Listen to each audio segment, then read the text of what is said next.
no one's people are going to concerts and stuff for like transcendent experiences. It's just a matter of how sort of explicitly you want to talk about that other plane, because it's like there in so many traditions the link between music and the spirit is there is it's not even it's you can't even call the link. They are simply one and the same.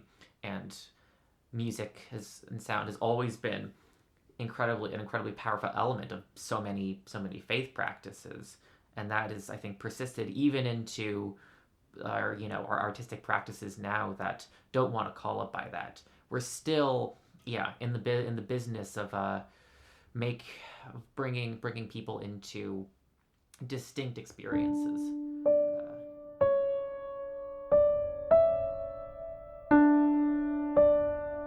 Welcome to Faith in What Resonates, a show that explores the intersection of faith and spirituality, music and art, and the ways that we make meaning in the world.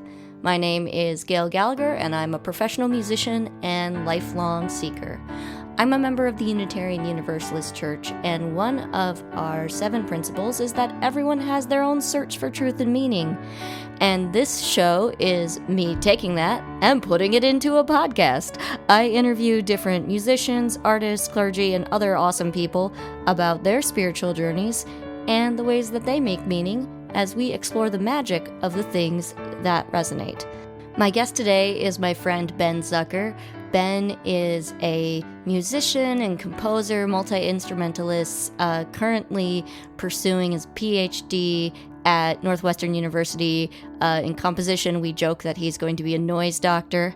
And in this conversation, we talk about spirituality as a genre and how UUism is its own form of experimental genre, and we also talk about attention and intention, assorted awesome experimental music projects that Ben has been involved with, and just other awesome points in between. There's lots of twists and turns and takeaways in this conversation, so let's just jump in. All right, I am here on the Zoom with my friend Ben Zucker. How are you?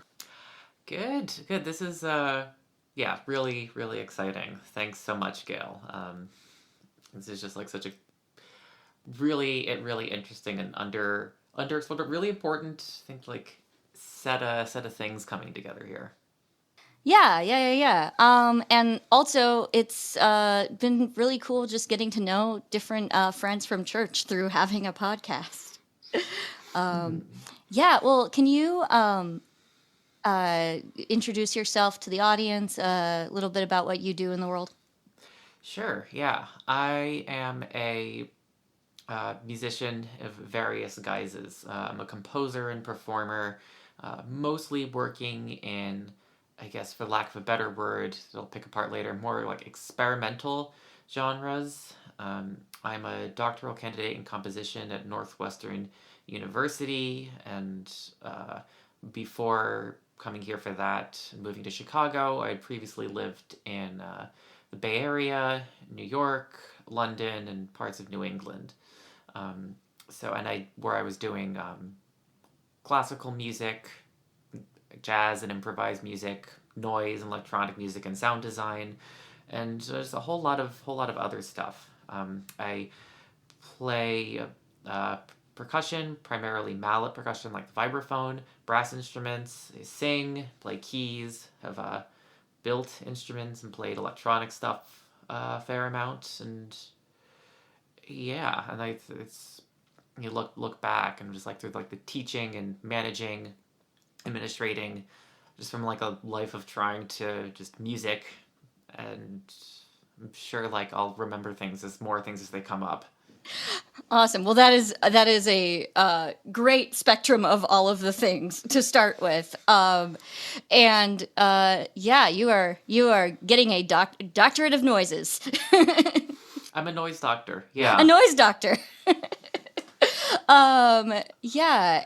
So it's interesting.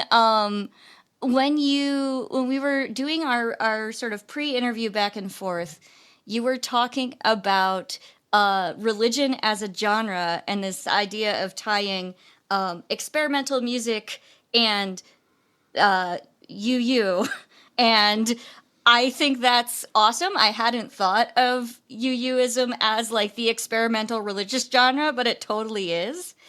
So,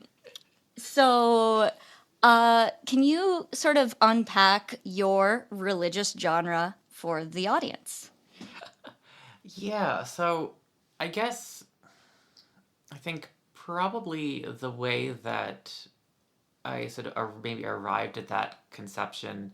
I mean, I don't think I could have gotten to one without the other, with thinking about music and in both of these ways without experiences in ways in which like in which things got mixed up. I mean, I guess spiritually speaking, um, my parents are both like ex-Jewish and Catholic, but with with queer parents, very early on, I think they sought out UU as a place to have like that open and welcoming religious community.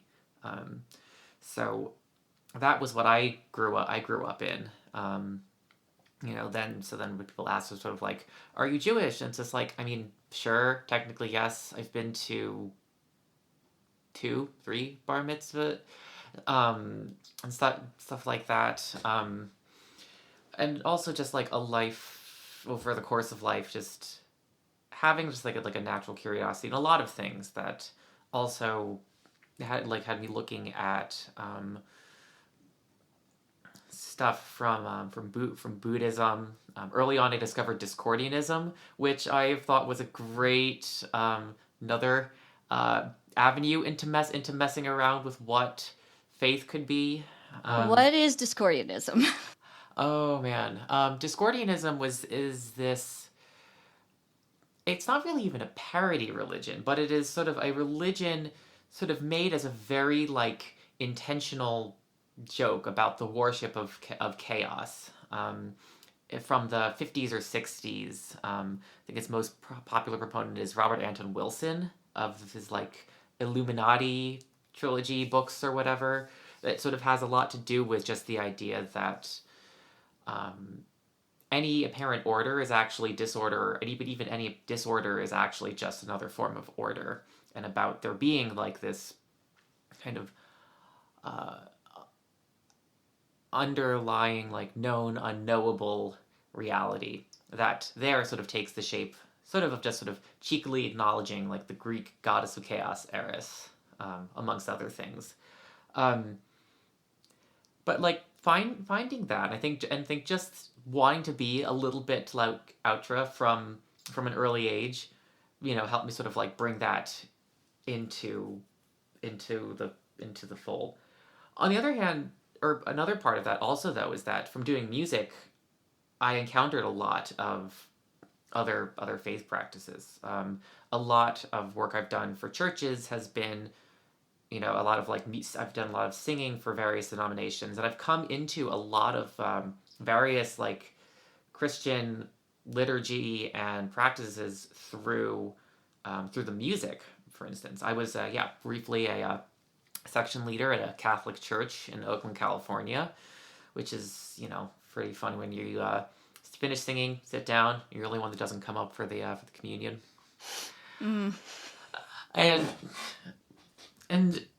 But I wouldn't have come to that without music, if it hadn't been from the perspective of singing. A lot of work that I've found,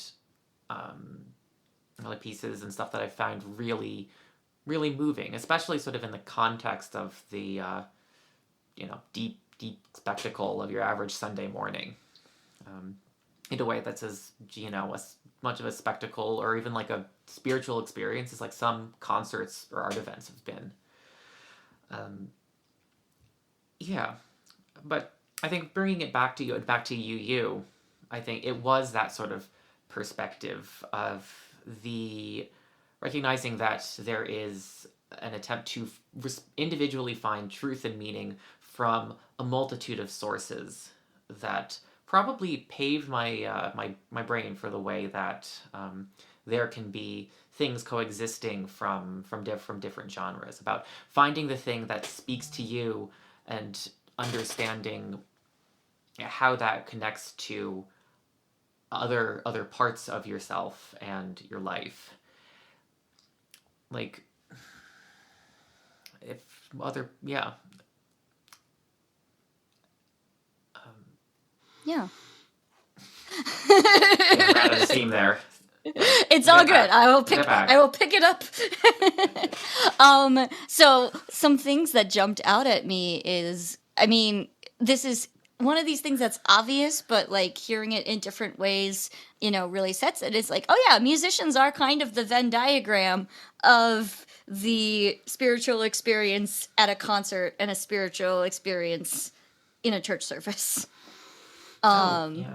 Like we are holding that center of that Venn diagram, so we do have that space to sort of play in all these, not play, but like explore all these different spiritual traditions. So like it's interesting that we have that sort of flexibility and exploration, but can also, like, it's easy for us to be spies. I mean, spies implies that it's covert, which it might be, a covert thing in some more like secular settings, because nobody wants to think about spirituality infecting like something like, a music festival. Like no one's people are going to, like, concerts and stuff for like transcendent experiences. It's just a matter of how sort of explicitly you want to talk about that other plane, because it's like there, in so many traditions, the link between music and the spirit is it's not even, you can't even call it a link. They are simply one and the same. And music and sound has always been an incredibly powerful element of so many faith practices, and that is, I think, persisted even into our artistic practices now that don't want to call it by that. We're still in the business of bringing people into distinct experiences. Yeah, we're getting people to like connect with something outside themselves. They're connecting with their bodies, and they're, in all of these different, in all of these different spaces. And like in that secular place, it's like, okay, we're not necessarily calling it like, God, and some people are afraid to call it that, or just that's just not their preference, that's not their vibe, and that's fine. And so it's like, yeah, music can sort of get what's underneath into that human element. Yeah. So I would love to hear about sort of your creative process and how music and spirituality are infused in it. And I guess starting from like just the general overview, and then if you have specific songs or pieces, we can unpack and wind from there. Absolutely. Yeah. And I think to do that, I'll try and unpack a little bit more about the experimental thing I said earlier. Now, I mean, I think all kinds of things might come to mind for anyone listening when I say that. But yeah, at its sort of basis, I'm probably coming back to a definition pretty like in parallel to how the composer John Cage first sort of formulated it in the 50s and 60s, which was itself like an approach very informed by Zen Buddhism, which was still sort of unique for that time period. But just the idea that creatively you are proceeding forward and doing things without knowing the outcome is basically at the core of that. And I try and make it a very intentional practice of adding disparate elements together for that purpose in whatever I'm doing at any given time. Because it's just like what my who I'm working on it for or with changes all the time, and so the process changes all the time too. Sometimes composing means writing things down on paper. Sometimes it means just working digitally. Sometimes composing means real time composing, making things in the moment through improvising. And Can you unpack what you mean by disparate elements?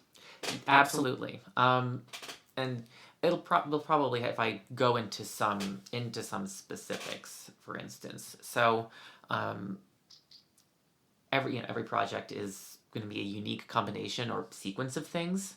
But so one of the pieces the things that you saw of mine was a video piece, Incognita Ex Terra, which was made over the pandemic with a Yorkshire-based music organization, and in that piece, the final product is like something you can watch with music. I knew that I was give it sort of paired with this vocalist and cellist to work with, and I think that they were expecting just sort of a piece that they would be able to just sort of read on the other end, do on Zoom, record it, call it a day. But what I ended up doing was writing a bunch of tiny fragments of music, some text descriptions of gestures, some regular notes, sending it to them to be played and interpreted with various degrees of literalness. Got those back and started moving all of those around like puzzle pieces, combining synths, like recordings of like myself stepping in gravel, all kinds of stuff like that. I even brought in another vocalist, a friend, to sort of add some contrasting voice texture, sort of partway through the process. Like that's an unexpected sort of addition that sort of changes everything, because now it's just like two voices versus one. That means so many different things. And after that, I ultimately then, because this is sort of already made together, was like a not live experience, I made video for it. That's something that I've gotten better. I did a lot more starting during the pandemic. Yeah, I was Editing. curious if you did the video for that, because it was. I will briefly say, from my experience, it was kind of like uh being at a painting in like the modern wing, and like looking at a painting at the modern wing and at the art institute, and then just like crawling inside the painting, and also it's the apocalypse, but you're comfortable with it.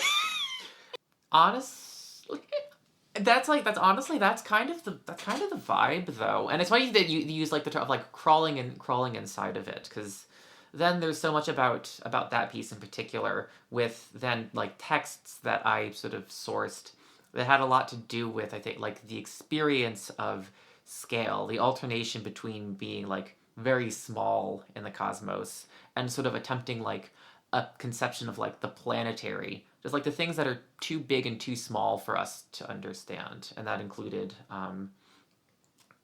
stuff from older poets like D.H. Lawrence to more contemporary ones, like Ronald Johnson. There's even like a bit of some remixing of like Joni Mitchell lyrics into there. It's but that sort of like that like piecing together of different sources, again, very UU, also helps bring together like that experience of like being immersed in something, and like things are flying around, you don't know what's going on anymore, but this is what it is. So I deeply appreciate and resonate with that description of the video.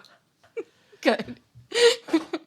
Yeah, oh man, and I hadn't even tracked all those different like sound effects and elements. Like I just my memory of the piece is like this experience of it, of just like the waves of it, and the like just getting comfortable with the discomfort of it. So Yeah, that's a I think it's a good way to be there in it. Because I think, yeah, it's, like I said, it's sort of like that experience of like, I don't know, that piece or other musical things, um, is something that I think, yeah, I tried to. I think that was my goal, sort of overall for that piece. Where it's just like, and this thing, like other cases, as a musician, you are, again, crafting like experience, and then sometimes you want something that is all encompassing like that.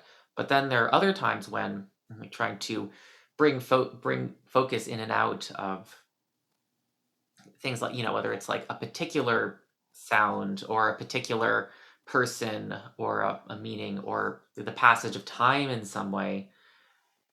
And that is, I think, the thing that I am most interested in, like artistically, but and I also think that it has sort of like spiritual consequences too, in a way, because I think a lot has to do with, I think basically as both a on the creating side, but also hopefully on the audience side too, there is sort of the matter of like being able to contemplate and reflect on what what you're encountering. Um, and Yeah, and I think I definitely hear that in some of the stuff I've listened to that you've made, and like I'm also latching onto this idea of creating spaces that, yeah, the audience can sort of let their like brain just like live in. You're like creating these like overall experiences mhm. that, as you said, put you in that place of like, I don't know what's happening. And if I may, I think the thing that, at least on my sort of more like academically minded side of things, like my work and focus has become also about that on the side of the performers, about what does it mean to make pieces of music that offer that same possibility for space and reflection contemplation in the act of performance for the people playing it. um, this is what's sort of driving, my dissertation work right now, and it's led to me making sort of a variety of scores, that might not really look like scores, to people, like if like compared to what you might normally think of. I do a lot of work with text and graphs and just sort of describing things, sort of again, sort of related to this like mid 20th century experimental composition sort of tradition, but certainly one that I could not have arrived at without having like a lived playing experience that is mostly coming from, um, like jazz and improvised music, and being informed by, some really deep thinkers on that tradition. Could you say more about like how do you create pieces that allow the performers to have a contemplative space? Because that's really interesting. Totally. So on like the flip side, so with Incognita Exterra, the video piece, I forget we said its name earlier, that sort of has, where that sort of like is produced sort of pulled together all on my end and proceeds in a very fixed way. Some of these other pieces, um, it just sort of, I guess, like offer invitations, mostly through sort of like through very like gentle description or instruction. So another work another work of mine is, and it's one I'm sort of trying to dig into the most for the dissertation work. It was a piece I wrote in 2019, called the Clark distributions. And but basically what it is, it's this big grid for 10 people, and it just has each, a couple of squares where at any time someone is, it's saying like make, three sounds where volume is, inversely proportionate to the pitch of this other player. Um, and everyone sort of has just like a series of those where everything about your playing is dependent on listening to somebody else. And there's no time indications. These are just, it's sort of like a to-do, like a musical, a sonic to-do list.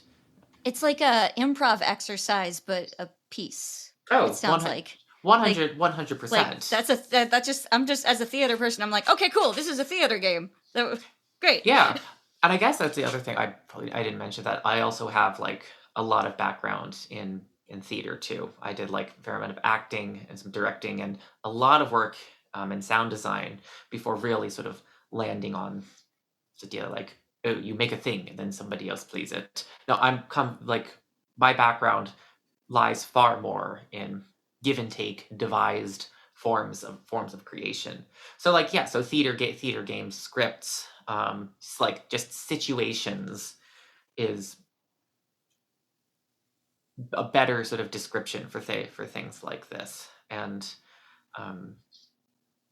so it's things like that where then, yeah, so it's, but what distinguishes this from from theater versus music, if you want to make that distinction in the first place. It might be about, well, it's a lot about approach, and you listen. And when you're in all forms of improv, theater improv, music improv, life being just the big improv show that you didn't know you're getting, and there are no drink tickets. You have to pay for your own drink. Yeah. It's the rough part.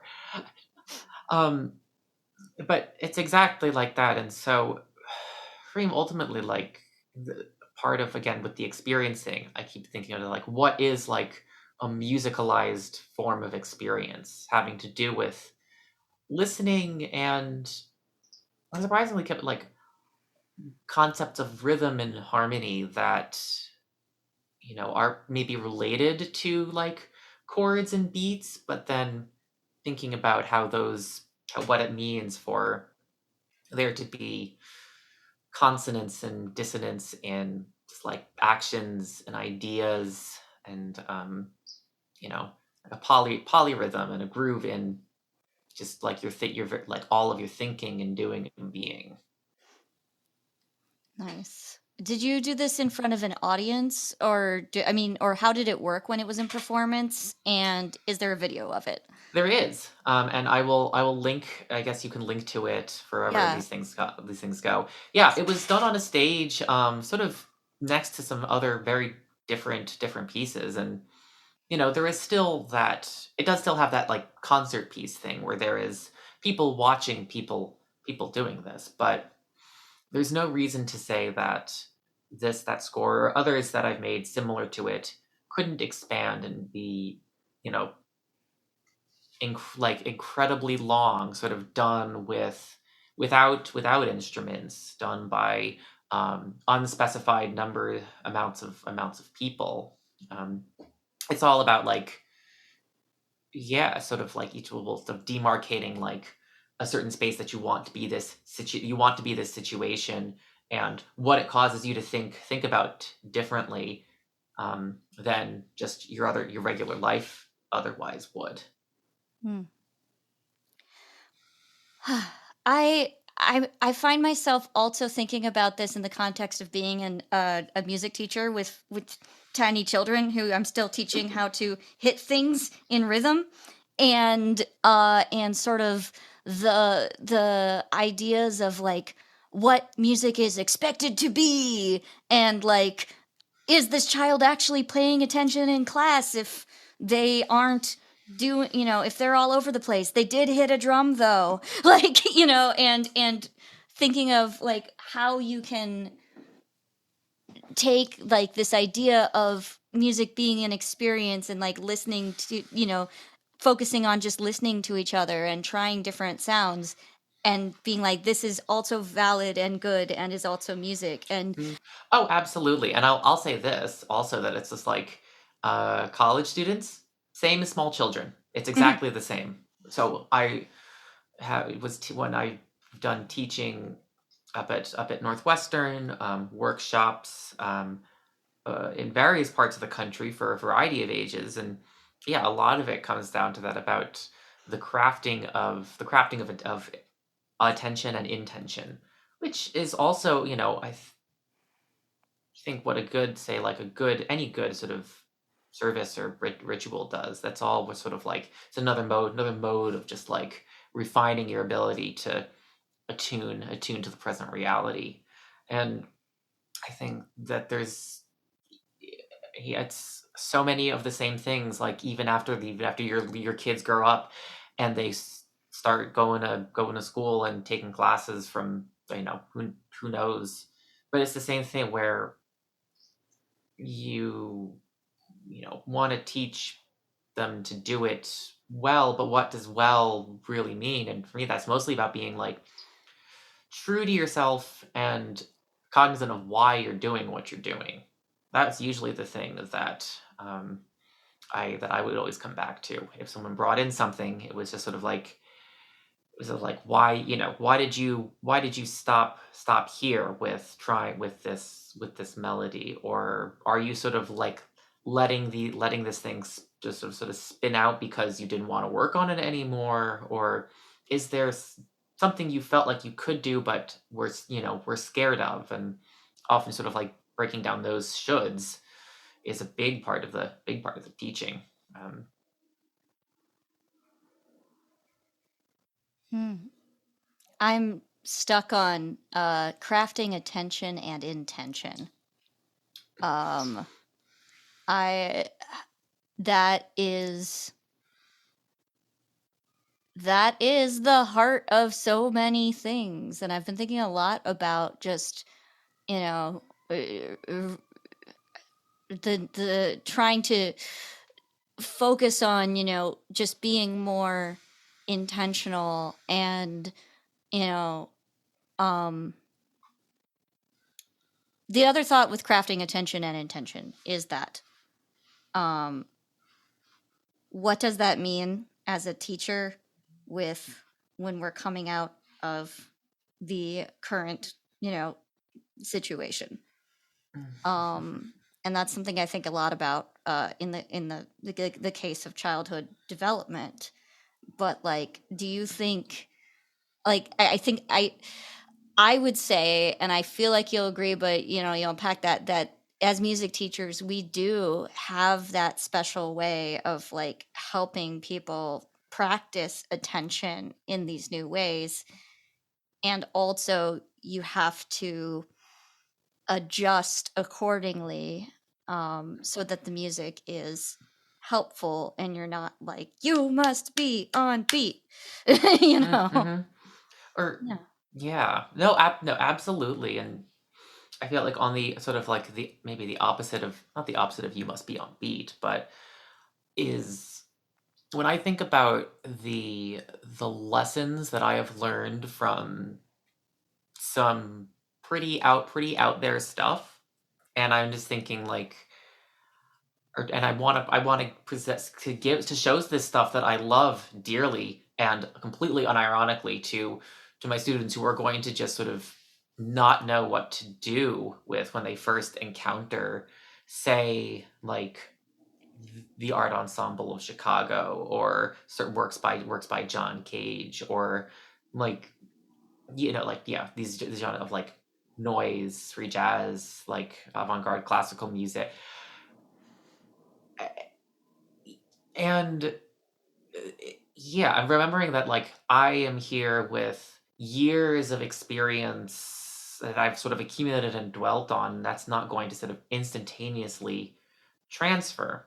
So, but I know that this stuff has given me valuable lessons and can give it to other people as well. And figuring out how to bring and let people, the students, but like everyone in, um, is an ongoing challenge, and one that requires intention and attention for every different situation. Hmm. Yeah, about the curating the experience. It's about or about open about having this open experience as you're like with, especially working one on one with students. I think it's like, one thing I try to do is really just meet them where they're at. you know? Mm-hmm. And sometimes it's like, let's just hit a drum. Let's just do the easiest thing possible. Here's the bass line to Bad Moon Rising. You did it. You are a rock Yeah. star. Like, Yeah. Hey, you know. rocks. We're all so even in the rock star of that little universe. That's still an important place to be a rock star in. It it makes me think about like our services too, and about like what do those do to meet people where they are? What is that balance between the familiarity and uncertainty of ritual, which of our our spiritual rituals, which help at its best like leave us transformed in relationship to our faith in the world or what have you. um because then sometimes what's just sort of to keep like your Sunday morning from just sort of being like a religious organizational drumbeat in its own way. Mm-hmm. Mm-hmm. Yeah. Oh man. Yeah, there has to be that balance of the familiar and the, yeah, as you said, the familiar and the unfamiliar. Like, you go to church and it's like, okay, these are the things that I expect to happen.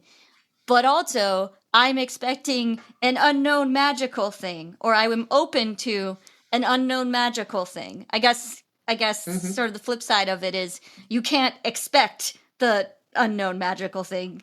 You just know that the magical things tend to happen here. Yeah, and for reasons that some of which you might sort of know why, and those that you won't at all. This reminds me of sort of like a really good music lesson was actually being a worship co for my youth group, and at least one of the cons, the youth cons in the Pacific Coast District, like the Northern California UU areas, where it was kind of like, okay, we got to have like these activities, these parts, what are these songs, and then it's just like it's fitting. It's just like putting all of these things together, but like, what can you do to give a unique twist on these containers? What can you put into them for that to happen?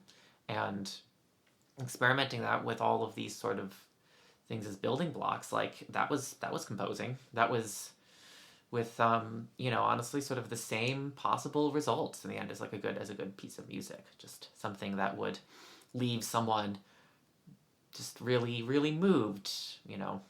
Maybe just sort of like some combination of laughing and crying at 10:30 at night, just like the gigs.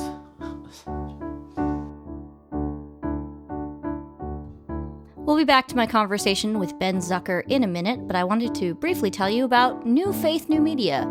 This podcast is produced by the New Faith New Media Network, a brand new podcast and media network aimed at exploring the different ways that we make meaning in the world.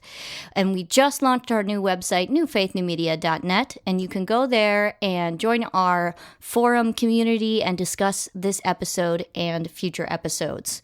Also, if you want to support the creation of our content, you can go to Patreon and become a Patreon supporter, or you can give us a one-time donation through Buy Me a Coffee.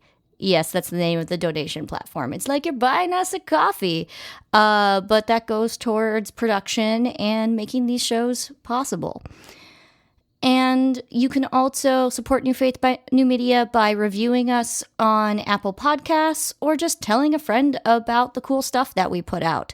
And make sure that you subscribe to this show wherever you are listening right now, so that you can keep track of future episodes of Faith and What Resonates, as well as our other shows, Breaking Fast with Saint Sparkle Bear, and a pastor and a priest walk into a movie theater.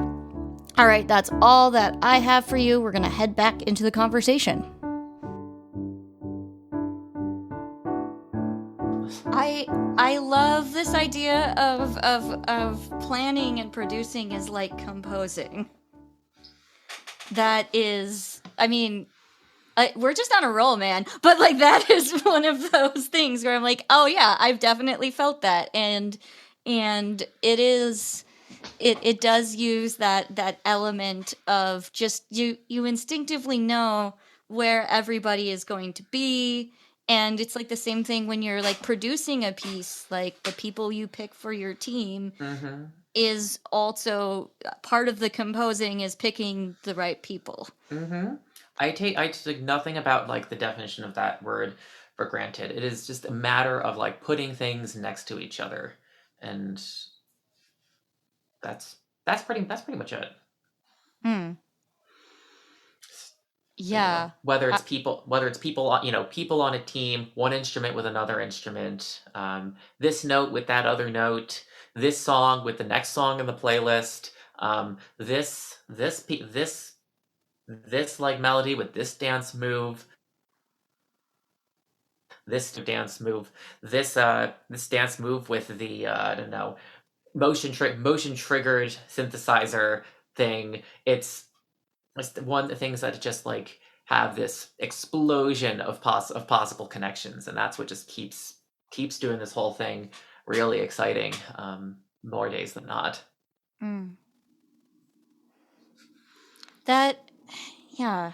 I, the simplicity of composing and just putting things together is really empowering. And I also, I don't know if I want to go down this rabbit trail, but I'm going to poke it a little bit. Um, so how is it with as an experimental musician? Um, do you how do you find the people that listen to the thing who want to listen to the things, and is that a thing you really care about? Because man, gatekeepers be gatekeeping. And you're There are trying to people that listen to my stuff. what?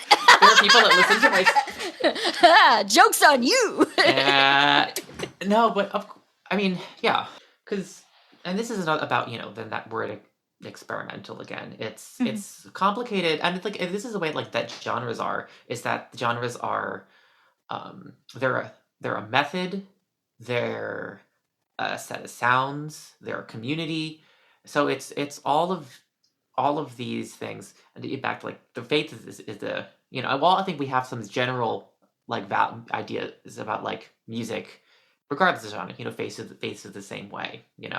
Being being a Catholic is sort of appearances, a certain group of people, a certain tradition, um and I mean how there is Catholic experimental music, like it that is Catholic metal's a thing. and then yeah, and just like and then like Chris, yeah, like like it's like must like noise. So it's just like that. The like where these things get infused. There's many tradition, legacies of the infusion of experimental sounds and practices with faith-based ideas.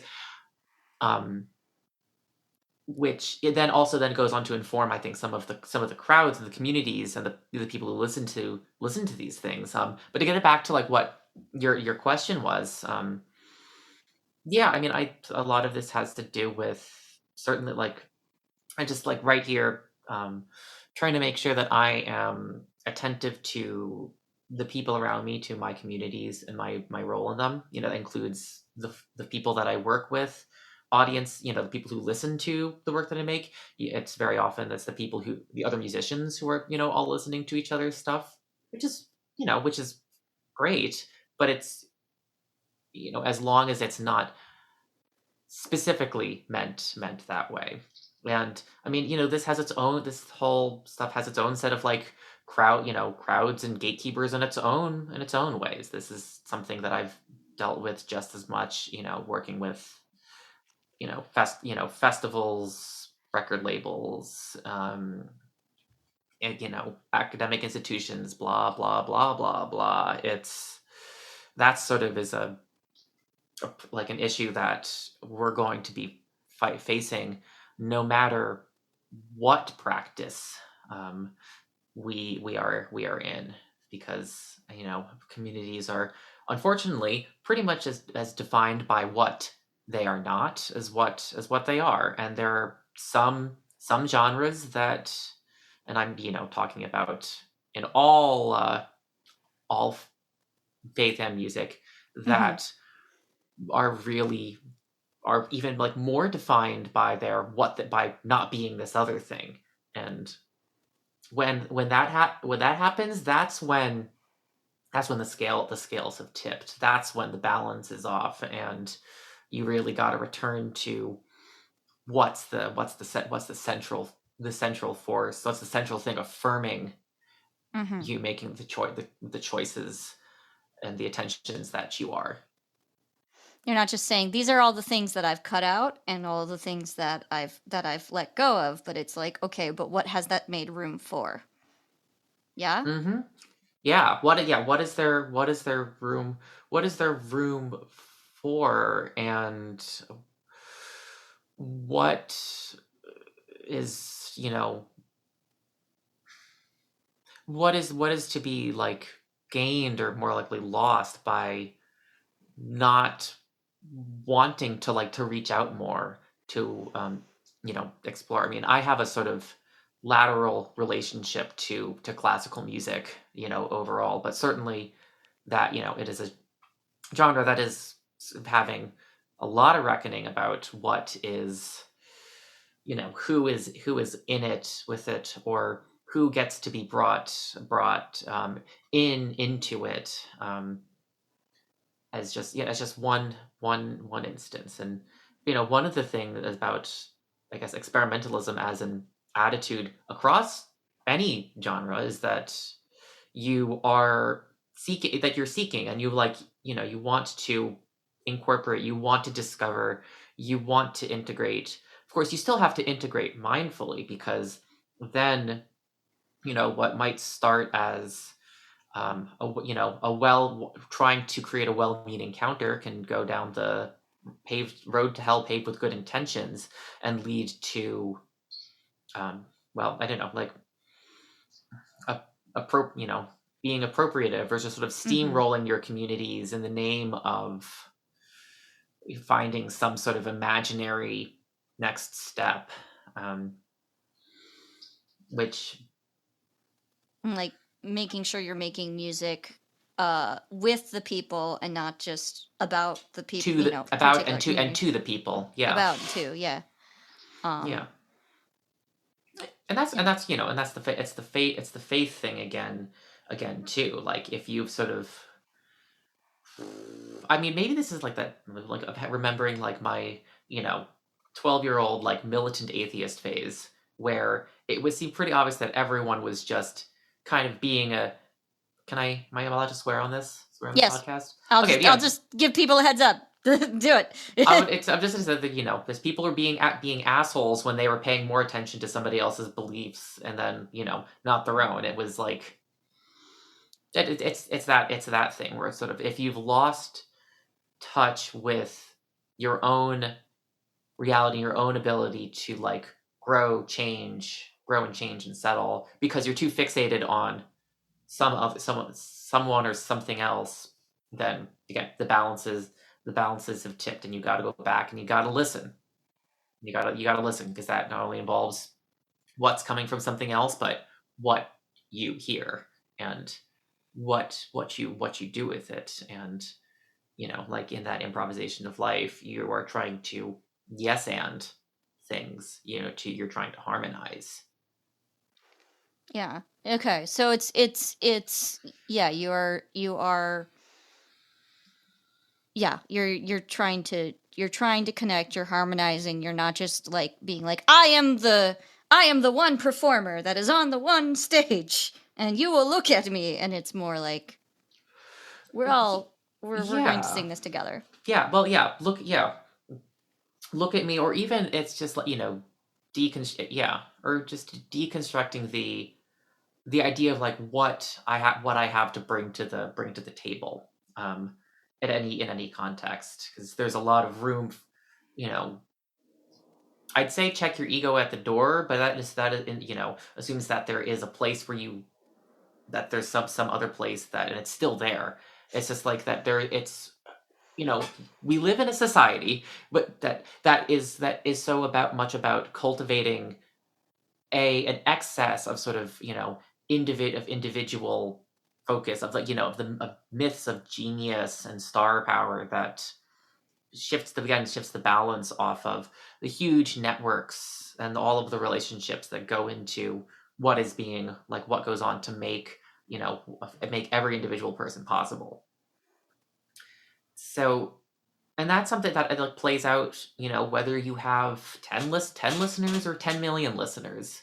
If you have if there's 10 people in the hall on the Sunday morning. If you're, I don't know, if you're a mega church pastor, that just sort of seems to sort of like performance art in its own way. I've been watching a lot of The Righteous Gemstones, so that's exactly where my brain just went. But it's right. It goes back to like of that, of like, again, sort of the things that go into like performances of. Well, yeah, about like that transcendent thing, like I am the priest, I am the player, I am not, I am your conduit to unique experience, where it's, that's why we had the Protestant Reformation, and that's kind of the similar thing, that working together towards something more interesting. And so back to like, what I do this is why I make those pieces that I try to have interactive, or why I do a lot of shows that are just us, a couple of people coming together and making things from scratch with each set, albeit, based on our shared experiences. Even just like if I have made something, it's like not here, listen, you must listen to this because because I have delivered this unto you. It's just, I always try and like, approach my releases with, gratitude, and not, trying not for there to be like any self-deprecation or hesitancy, because that's sort of like the dark side to some of that striving towards humility. Yeah, you don't want to be like, I am the best, here's my thing, but you don't want to be like, I'm sorry I'm bothering you in your inbox again, anyway, here's the thing. Like, yeah, no, there's definitely a balance there. Oh my goodness. Well, we've gone on a whole journey in this conversation, and I am so excited for like all of the different like little truth bombs that happen along the way. And so what all do you have going on right now project wise? Tell the audience a little bit what's next. Wee. It's funny about these sort of things, because maybe it's a combination of just my brain being what it is, also the weird time space iniquities of post-pandemic life, that it really feels like there's nothing going on and everything going on at the same time. But let's see. As this of what is this? Like mid-April, some stuff coming out. I have a couple of albums coming out over in the next couple of months. One in late April that is going to be a sort of vibraphone and sort of lo-fi, dusty sounding electronics on White Label Rex, this ambient label out of the UK, and that's called Becames, and I guess you can link to this when it comes out. Then I think the next month I've got another thing, like a trumpet heavy long form, another ambient thing, a jazz group that I play with, that has like another album coming out sort of later in the summer on Ears and Eyes Records. That's going to be called Semi Territory, with a group of mine called Fifth Season that already has stuff out, and they can link to. Then I like, this is all kinds of stuff. Like I have the Chicago Composers Orchestra is premiering a piece of mine in August. I am going to be playing vibraphone in a chamber opera by Rosha Kriyan called The Priestess of Morphine. Is a whole thing it's at the International Museum of Surgical Sciences in June. That's a whole story. This is what's great. And I could go, but like, this is what's great about just, staying open musically, is that it's just what I want out of this. It just to take me to places that I didn't know would otherwise exist. This is, So there's like that. I'm working on a set of material for this ensemble, Common Pulse, a vocal ensemble, a voice and social justice ensemble, for lack of some better terms, that'll be performing in August. And I started like saying it all. I'm just like, it gets like really overwhelming, but like also in a good way. Yeah. Yeah. And No, so, for lack of things, just like I have like my website and social media and stuff, so people can see whatever the hell comes next. So before I let you go, is there any other final thoughts that you have to share with the listeners? This has really made me think a lot about experimental music and like what music is anyway, and so many other points. So there's going to be a lot of conversation topics coming from this, I'm sure. Good. No, I don't know, of just, just paint, like just going forth and just knowing that things can be like made musical if you want them to, and that maybe is changing the things, maybe changing your mind about what music can be, what changing about like what anything can be. If it just that Yeah, what's just great about music and faith and spirituality is that it changes what you can sense, in ways that you couldn't just sort of like think your way through. And that's just I try and remember that whenever I can.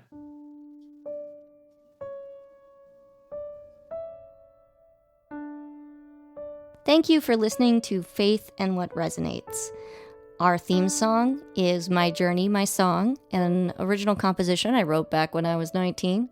If you want to find out how to connect with Ben, all of his links are in the show notes. And if you want to discuss this and future episodes, head over to our discussion forum at newfaithnewmedia.net. And make sure to subscribe wherever you are listening to this right now so you can keep posted on future episodes. And if you want to find out more about the things that I do in the world, you can head to gailgallaghermusic.com. Thank you so much for listening, and remember to stay curious and keep following the magic of the things that resonate.